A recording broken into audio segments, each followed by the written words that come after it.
En los días cuando Israel gemía bajo el yugo filisteo, cuando la opresión pesaba como hierro sobre el pueblo elegido, Dios eligió a un hombre extraordinario para liberar a su pueblo. Este hombre no sería un rey brillante, ni un sabio estratega, sino un guerrero de fuerza sobrenatural cuya historia se convertiría en leyenda. Su nombre era Sansón, y su vida sería un testimonio tanto del poder divino como de la fragilidad humana. La historia de Sansón comenzó antes de su nacimiento, cuando un ángel del Señor se apareció a su madre estéril con una promesa que cambiaría el destino de Israel. El niño que nacería sería nazareo desde el vientre materno, consagrado completamente a Dios. Nunca bebería vino ni licor fuerte, nunca tocaría cadáver alguno y jamás se cortaría el cabello. A cambio de esta consagración, recibiría una fuerza que sobrepasaría todo entendimiento humano. Desde su juventud, Sansón mostró señales de su llamado extraordinario. El Espíritu del Señor comenzó a manifestarse en él de manera poderosa, llenándolo de una fuerza que desafiaba las leyes naturales. No era simplemente un hombre fuerte, sino el recipiente de un poder divino destinado a un propósito específico: liberar a Israel de la dominación filistea que había durado 40 años. El primer acto público de su fuerza ocurrió durante un viaje a Timnat, cuando un león joven se lanzó contra él rugiendo. Sin arma alguna, Sansón desgarró al león con sus propias manos, como quien desgarraría un cabrito. Este evento privado reveló la naturaleza de su don. No dependía de entrenamiento militar ni de armas sofisticadas, sino del poder sobrenatural que Dios había depositado en él. Su matrimonio con una mujer filistea marcó el comienzo de su conflicto público con los enemigos de Israel. Cuando los filisteos tramaron contra él durante la celebración de bodas, obligando a su esposa a revelar la respuesta de su acertijo, Sansón respondió con violencia divina. Bajó a Ascalón y mató a 30 hombres, tomando sus vestidos para pagar su deuda. Esta no fue venganza personal, sino el inicio de la guerra santa que Dios había ordenado. La traición de su esposa, entregada a otro hombre mientras él se ausentaba, encendió una furia que se manifestó en uno de los actos más audaces de guerra asimétrica de la historia. Sansón capturó 300 zorras, las ató de 2 en 2 por las colas, puso teas encendidas entre cada par de colas y las soltó en los campos de trigo de los filisteos. El fuego consumió no solo las cosechas, sino también las viñas y olivares, causando devastación económica masiva. La escalada de violencia continuó cuando los filisteos quemaron vivos a la esposa y al suegro de Sansón. Su respuesta fue implacable. Los hirió de tal manera que las escrituras describen la masacre como un golpe que destrozó muslo y cadera. Luego se retiró a una cueva en la peña de Etam, estableciendo un patrón de ataque y retirada que mantendría a los filisteos en constante temor. El episodio más famoso de su carrera como guerrero ocurrió en Lehi, cuando los hombres de Judá, presionados por los filisteos, lo entregaron atado con cuerdas nuevas. Pero cuando los filisteos gritaron al encontrarlo, el Espíritu del Señor vino sobre Sansón con poder. Las cuerdas se volvieron como lino quemado al fuego, y encontrando una quijada fresca de asno, mató con ella a 1000 hombres. Después de esta victoria cantó: con la quijada de un asno, un montón, 2 montones. Con la quijada de un asno, maté a 1000 hombres. La sed que lo atormentó después de esta batalla reveló su humanidad. A pesar de su fuerza sobrenatural, seguía siendo vulnerable a las necesidades físicas básicas. Dios respondió a su clamor haciendo brotar agua de la concavidad de la quijada, recordando tanto su dependencia divina como la fidelidad de Dios hacia sus instrumentos elegidos.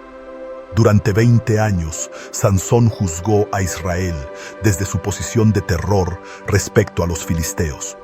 Sus incursiones solitarias mantenían al enemigo desequilibrado, incapaz de consolidar completamente su dominio. Era una guerra de liberación librada por un solo hombre, pero ese hombre llevaba en sí el poder del Dios de los ejércitos. Su debilidad fatal se manifestó en su relación con Dalila, la mujer del valle de Sorek, que se convertiría en el instrumento de su caída. Los señores de los filisteos le ofrecieron una fortuna por descubrir el secreto de la fuerza de Sansón. 3 veces ella intentó sonsacárselo, y 3 veces él la engañó con respuestas falsas. Primero dijo que lo atarían con 7 mimbres verdes, luego con cuerdas nuevas, finalmente que tejerían los cabellos de su cabeza. La persistencia de Dalila finalmente quebró su resistencia.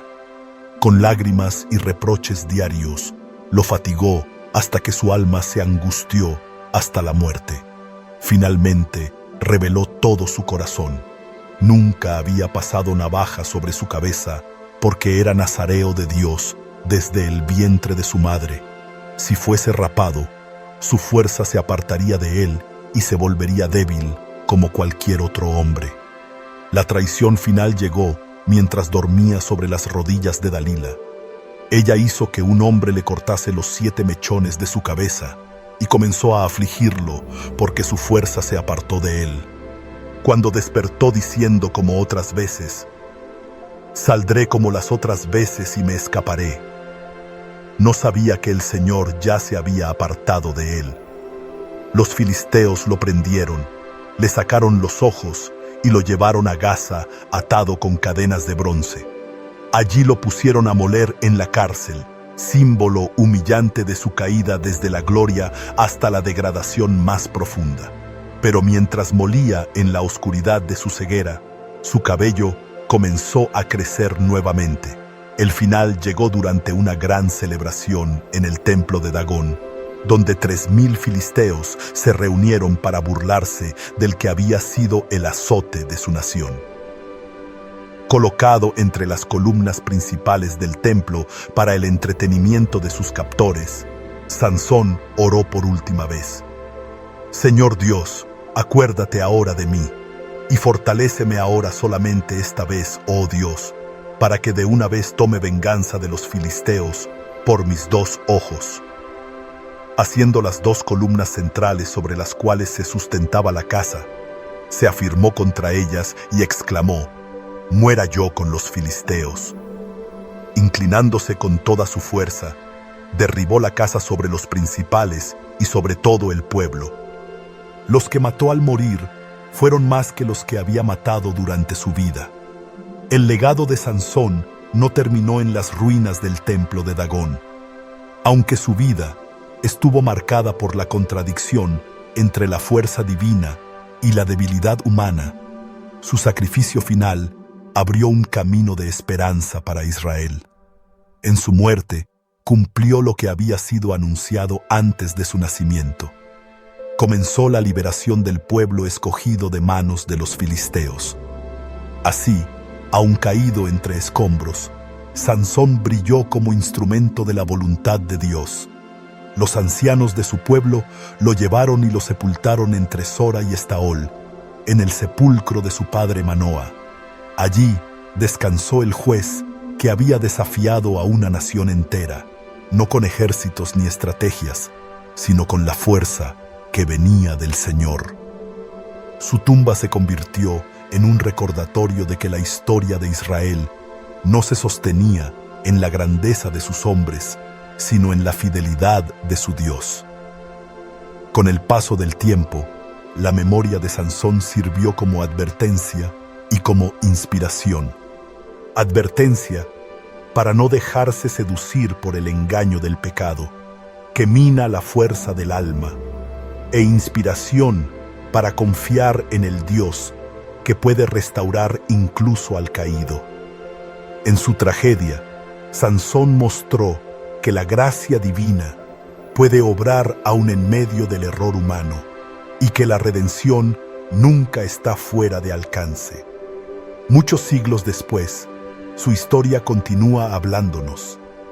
Nos recuerda que todos somos débiles cuando nos apartamos de Dios, pero también que el Señor puede usar nuestra vida, aun con cicatrices, aun con errores, para cumplir propósitos mayores de los que imaginamos. Sansón, con su fuerza y su fracaso, apunta hacia la necesidad de un Salvador perfecto que no solo libere a Israel, sino a toda la humanidad. Así, la vida de Sansón se levanta como una lección eterna. La verdadera fortaleza está en la fidelidad, no en los músculos, en el espíritu, no en las armas. Y aunque cayó por su debilidad, se levantó en su último aliento como testimonio de que Dios puede transformar incluso la caída más amarga en victoria final. La historia de Sansón trasciende la simple narrativa de un hombre fuerte. Es la historia de cómo Dios puede usar instrumentos imperfectos para cumplir propósitos perfectos, de cómo la fuerza física sin disciplina espiritual lleva a la destrucción, y de cómo incluso en el fracaso más profundo, Dios puede traer redención final. Su vida nos enseña que el verdadero poder no reside en la fuerza humana, sino en la obediencia al llamado divino. Si esta historia te inspiró, te invito a suscribirte al canal, dejar tu me gusta y compartir este video con tus amigos y familiares para que más personas descubran las enseñanzas que nos dejan las grandes historias de la Biblia.